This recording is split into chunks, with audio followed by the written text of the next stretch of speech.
So I'm Greg Gauthier, I'm Vice President of Wine Production and Sales and everything else here at Bouchaine. And on behalf of the 19 employees we have, you're going to see just about all of them today. We'd like to thank you for coming out to see us. We're very, very pleased to have Parke here from Waterbar Restaurant. He has been connected making great food in the Bay Area for quite a while. Well, there's the one who runs over me every morning. Out on Dry Creek Road, she runs over me as I'm dragging my dog around. She's very fast, try not to catch her. His history starts back in the Bay Area with Lark Creek Restaurant. You've heard of those guys. And of course, he's famous for the Fairlawn. We encourage you to go down and see him as often as possible. All right? And Parke, we're so happy you're here. Thank you very much for coming. It's all about him now. Thank you. All right, thank you. Thank you. Cheers, everybody. Thanks for coming. And the hors d'oeuvres are coming around too, right now. Lots of familiar faces, which is great. When I do these kind of demo things, they ask me to do dinner, and then they kind of stuck the demo in after I'd said yes. Oh, by the way, there's a little demonstration that you have to do. Beat the winery too? So I like to have participation.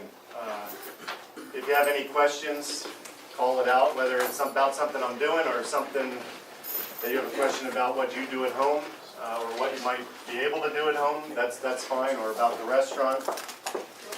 But I don't like to just sit up there and go, but everybody has a glass of wine, so they shouldn't be just sitting there with pale faces like I have sometimes at demos.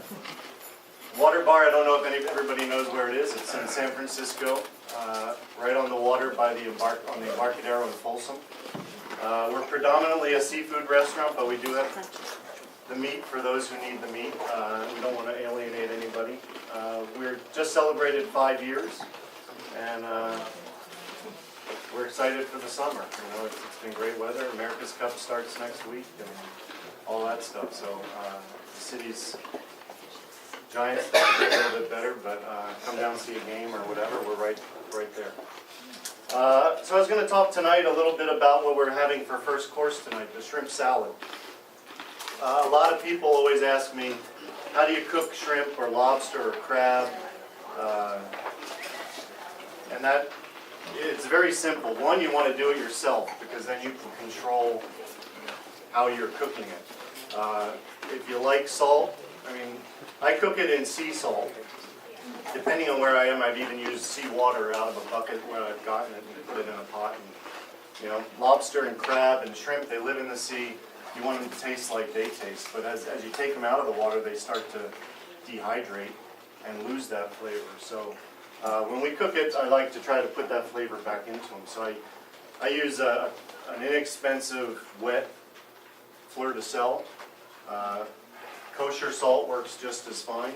Well, when you have your water, you want to make it taste like the ocean, salty. I always cook with the shells on. The shells are bones, basically. Whether it's crab or lobster, you're going to cook those in the shell.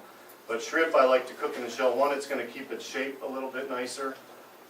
So when you take it out of the shell, but it also, that's where all the fat and the flavor is just beneath the shell, all the oils in the shell. So that's going to flavor the shrimp as well. So don't take your shrimp out of the shell, keep it in there. Shrimp usually take, depending on the size of your pot, the power of your stove. This is a U12 shrimp. Shrimp are sized on how many per pound. So this size would be 12 shrimp per pound. We're doing little shrimp tonight as well. These are little 70-90s. So a big difference. These come out of the shell. You can't do anything about that. They take a few seconds. The big ones take a few minutes. To do a crab, if you can buy your crab live, that's the best. They take about 12 to 13 minutes to fully cook. If you're gonna finish it on the grill or in a wood oven or something like that, cook it halfway, then you can clean it, and it's a little bit easier to cook it the rest of the way. And a lobster takes about 6 minutes. So before I cook the shrimp though, I'm gonna save a pot and we're gonna cook the greens for the green goddess dressing. Green goddess dressing is a dressing that I like to use a lot because it's rich, but it's very clean and refreshing at the same time. It's a dressing that was invented in San Francisco for an opera singer at one of the big hotels. For the greens, I'm going to also add salt. That'll bring out the color, and that's why we want to cook it real fast.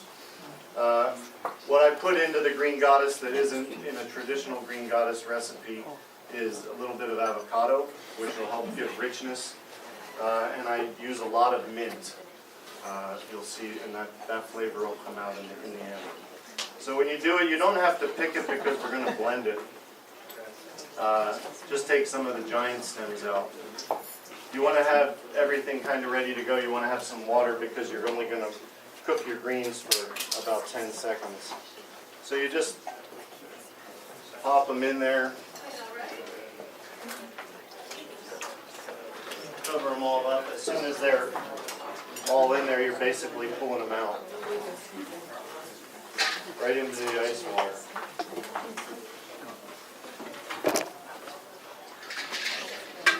Now we can throw the shrimp in, and we save a pot for the dinner. So the shrimp, I said, are going to take 2 or 3 minutes. We'll take the greens, we'll get all the ice cubes off of them, and then we're going to squeeze a little bit of the water out just so it doesn't make a big mess on the cutting board. Give it a rough chop. You don't have to give it a rough chop, but that makes it easier on the blender. The less time it spends in the blender, the less chance the blender will heat up. And if the blender heats up, that's going to heat your greens back up, and that'll make your greens turn green or turn brown. So you want to keep them. The whole goal is to keep them nice and green. Thus green goddess. A VitaPrep blender. Everybody, question comes up a lot. Blenders. VitaPrep blender is the best and probably the last blender you'd ever buy if you've ever experienced one. KitchenAids are okay, Cuisinarts are okay, but you invest a few $100s to get one of these, and you take care of it, and it'll be. You'll never blow it out on a margarita. You'll never, make a mishap with any of it. So to have a VitaPrep is a great investment. It's great because it has some different varying speed controls, so it doesn't burn out. You can grind on a lower, and then you can flip it to high to puree really smooth, things like that. We're going to add a little bit of this water back. Now, I know we squeezed it out, but we're going to add a little bit back now. And that was just so we don't make a mess. This is going to help us blend it a little bit. We're doing a little batch, so I hope it blends. Period. So let's take a look at one of the shrimp. Again, the shrimp, it's great if it comes back to a little bit of a boil. It's going to give your shrimp a little bit of texture. You just cut the end off. You can see it still has a little bit to go. So we pop them back in there. Sorry, Chef, I just want to ask, where did the shrimp come from? The shrimp we get are Gulf shrimp. We get them, I was telling the gentleman, we get ours from out of Galveston, Texas, which is where we find a great purveyor down there. We can get them fresh, we can get them frozen. So you have a preference to the Gulf ones, to the... Yes. Well, everything at Waterbar is the politically termed sustainable. Well, I like that. Everybody has a different definition of what sustainable seafood is. some of the investors are like, what are we paying money for this for and that, you know, prawn's a prawn, but it's not really. It's the way it's caught, it's the way it's handled, and I'm willing to play that game. Doesn't vary in the taste for you. No, I don't think so. You know, well, prawns from the Gulf are going to taste different from prawns that are like farm raised in Asia somewhere. And those you don't really want to touch, period, because they're killing the mangroves and things like that. But Gulf prawns, Pacific prawns, Atlantic prawns, they're all going to be pretty similar. It's just we have a great contact in there. So. Okay, thank you. But shrimp are great. Shrimp, you can freeze them and there's no difference. So buying a frozen shrimp versus a fresh shrimp, depending on what you're going to do with it, there isn't really any noticeable difference. All right, thank you, sorry guys.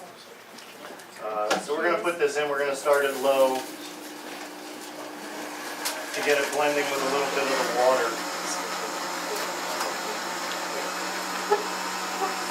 The whole goal is to get it smooth and not let it go too long.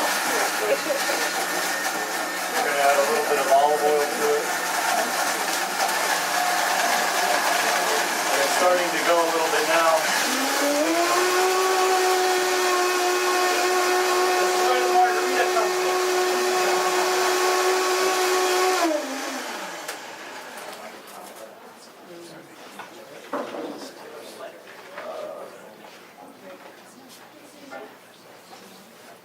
So the shrimp should be ready now.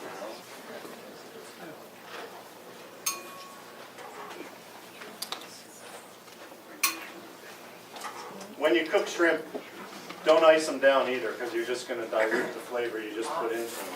So put them on a cookie sheet or a sheet pan, stick them in your refrigerator. They'll cool down pretty quick. I always thought they would keep cooking though. I mean, They will cook a little bit, but not too much. So if you're getting them into they're not stacked up too much. They're going to cool down in 5 minutes or so, to the point where they're not cooking. So we're going to pour this puree into the bowl. Oh, you know, see, I'm not following a recipe. You guys have to help me here. You got the recipe. Anchovy, that goes in there too. The avocado, the garlic.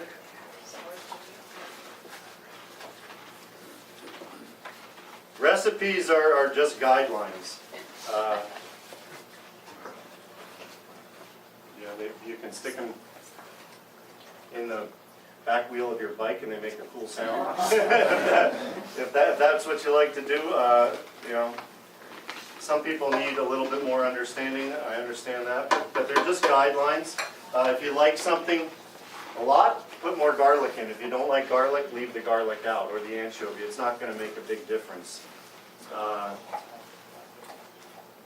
So you can make it fit the way you like to eat.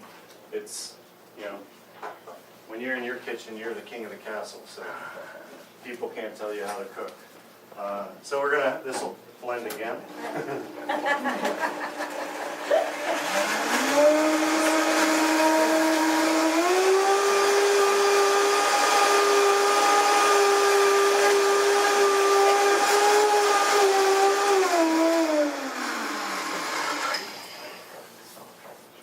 Now we can start.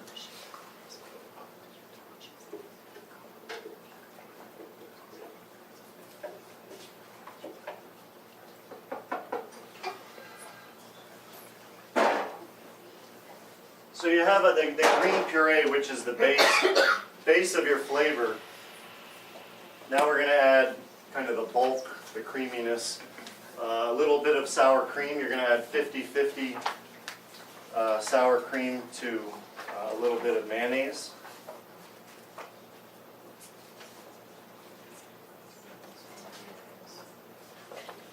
Again, light mayonnaise, regular, doesn't matter. That was homemade. It is. It's homemade saffron.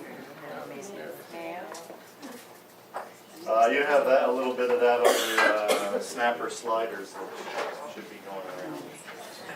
We're going to add a little bit of champagne vinegar to it.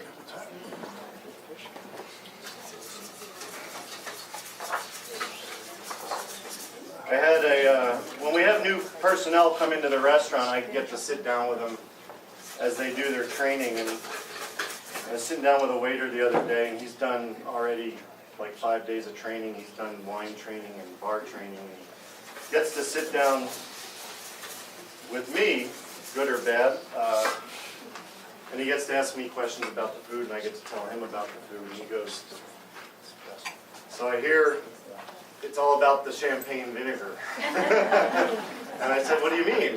Knowing exactly what he means. I use a lot of champagne vinegar. That's my kind of, that and sherry vinegar are the two vinegars that I love. Sherry vinegar has that, usually aged in a wood barrel, has a little bit more nuttiness to it. But champagne vinegar, to me, really brings out the lightness, the brightness in things, much more than white wine vinegar would. As you're going along, you always have to taste things. You know, it may be too green, too grassy, so you add a little bit more aioli or sour cream. It may need a little bit more acid, a little bit more salt. You can't just think, again, it's following the recipe. Everything that you're using is living, you know. Romaine tastes different in August than it does in January. Herbs taste different depending on things. So you always have to taste and go from there.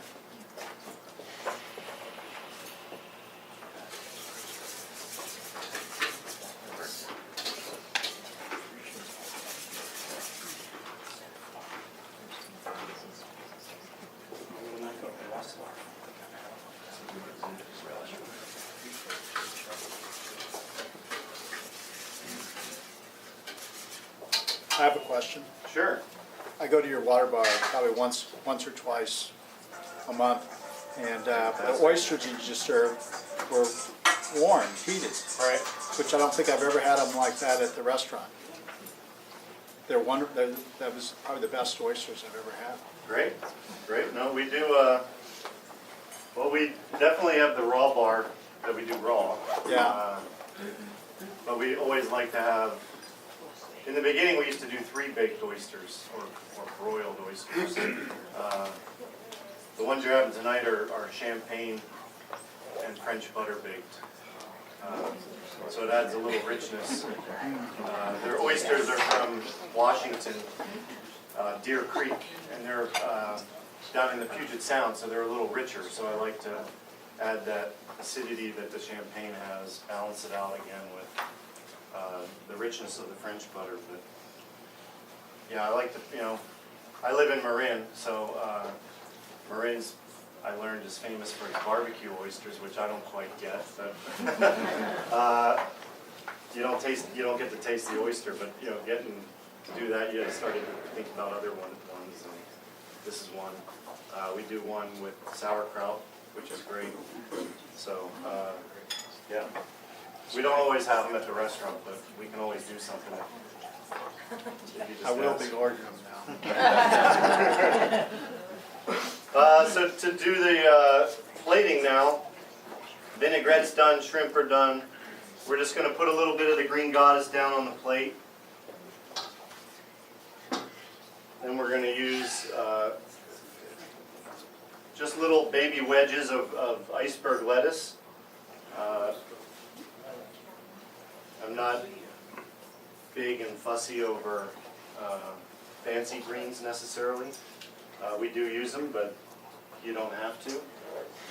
And iceberg is priced right as well.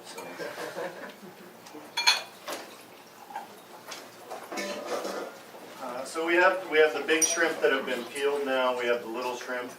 We're going to add a little bit more of the herbs that we put into the green goddess, the mint, the tarragon, parsley. Am I missing anything? A little bit of basil, yep. Put that in, and then a little bit of champagne vinaigrette.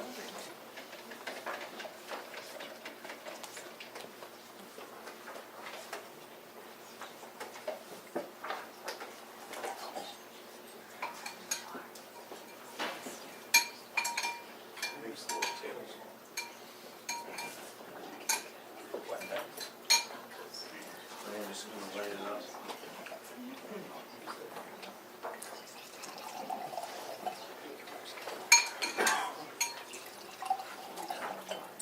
I have a little bit of extra vinaigrette in here that is on the spoon. I don't think you guys can see it. But as I pour it into the cut wedges, it's able to go into the iceberg and season it a little bit, so it's just not dry greens on top. So hopefully this is what yours is going to look like. and tastes a lot better, because in 15 minutes it's hard to make it right. So there we have, what do we call it? The little baby wedge salad with Gulf shrimp. Any questions or anything? You guys make it easy. So would you normally chill the dressing, or, I mean, Yes, I would make the Normally, dressing, ahead. I would chill it, and then right before you serve it, I would adjust with a little bit. If you need to, I always make it thicker and richer, so then when I'm about to serve it, I can add the champagne vinegar. That way, because the champagne vinegar eventually will make it turn army green. The acid will eventually get to the herbs and turn it a darker green. This way, if you make it in the morning or the day before, it'll stay green in the refrigerator. You just finish this, adjust the seasoning at the last minute. Anything else? You do this with lobster as well, or you just change it around? Oh yeah, you could dice it. You could sprinkle crab over that, dice lobster over it. Sure. It's kind of the inspiration of this, I guess, is kind of the Louis salad. It's just a little bit different. So. How long do you cook the lobster then? 1.5 pound lobster usually takes about 6 minutes to fully cook it In the same salt? in this very salty solution. That I would chill down because it is larger. It will continue to cook. The prawns don't take that long to chill, but a crab or a lobster, 6 minutes for lobster, 12, 13 minutes for a 2-pound crab. Chef, do you do anything to keep the lobster tail from curling while you're cooking? No, I let it curl. I try and, I'm humane in that point, you know. I already know that at the gate, there's gonna be lobster going, okay, we're gonna drop you in. Internally drop you into boiling water now. So I try to do it as quick and as easy as possible. So you'll make sure that the water's a rolling boil and in they go and it's done real quick. If you're putting sticks in the shell and stuff, that's no fun. So I'm not really that worried about the presentation on lobster that much. So. Can I ask you about your mayonnaise? Sure. I tried it on the snapper. Do you put a vinegar in your... All it's egg yolk, Yeah. a little bit of mustard, Dijon mustard, lemon juice, and then you put it in the That's it? KitchenAid and a little canola oil, and that's my base. And then you can, that's basically the mayonnaise you buy at the grocery store, and a little bit of garlic. Then I add, to this I added a little Meyer lemon juice and zest. Same And a with the little snapper? extra virgin olive oil, yeah. That was the same snapper. Anything else? All right, let's have dinner. Cheers.